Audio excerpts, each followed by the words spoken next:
이야기는 한 문장으로 시작됩니다. 석유만 제대로 썼어도 부자가 될 수 있었던 나라.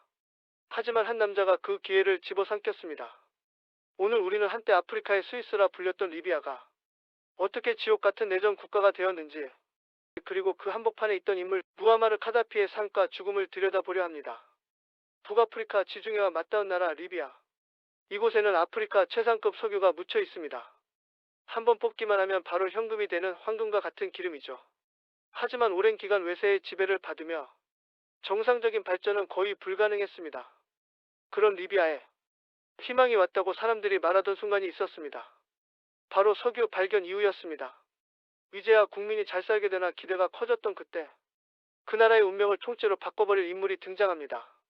바로 젊은 장교 카다피입니다. 1942년 사막의 유목민 가문에서 가난하게 태어난 소년, 그가 바로 카다피였습니다.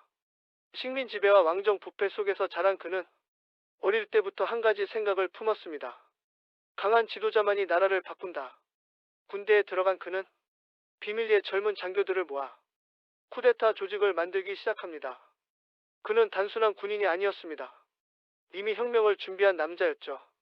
1969년 카다피의 나이 고작 27살. 그는 피 한 방울 흘리지 않는 무혈 쿠데타로 국왕을 몰아내고 권력을 장악합니다.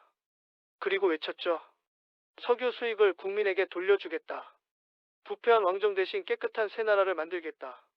초기 카다피는 실제로 많은 개혁을 했습니다. 교육, 의료 전면 무상, 전기 식수 비용 무료, 신혼부부에게 집 제공. 리비아는 실제로 복지 천국처럼 변했습니다. 국민들은 열광했고 카다피는 영웅으로 떠올랐습니다. 하지만 그것은 곧 착각이 됩니다. 권력을 잡은 카다피는 민주주의는 서방의 사기극이다라며 자신만의 정치 체제를 만듭니다. 정당은 금지됐고 언론은 통제됐습니다. 반대파는 실종되거나 처형됐습니다. 겉으로는 복지국가였지만 속으로는 완전한 감시국가가 되어가고 있었습니다. 카다피는 자신을 아프리카의 지도자라 부르며 점점 더 독재자로 변해갔습니다. 카다피는 국내뿐 아니라 해외에서도 위험한 행동을 시작합니다. 대표적으로 로커비 항공기 폭탄 테러. 270명 이상이 사망한 충격적인 사건이었죠. 세계는 리비아를 고립시키기 시작했고 경제 제재가 이어졌습니다. 석유 부국이었던 리비아는 점점 가난해졌습니다. 국민의 분노는 쌓이기 시작했습니다. 시간이 흐를수록 국민은 이런 질문을 하게 됩니다. 기름은 많은데 왜 우리는 이렇게 가난하지? 그 이유는 명확했습니다. 석유 수익은 국민에게 가지 않았습니다. 대부분이 카다피와 그 일가에게 들어갔죠. 반면 국민들은 실업, 빈곤, 억압에 시달렸습니다. 그리고 결국 2011년 중동을 뒤흔든 아랍의 봄의 불길이 리비아까지 번져옵니다. 리비아 전역에서 반정부 시위가 폭발했고 곧바로 내전으로 번졌습니다.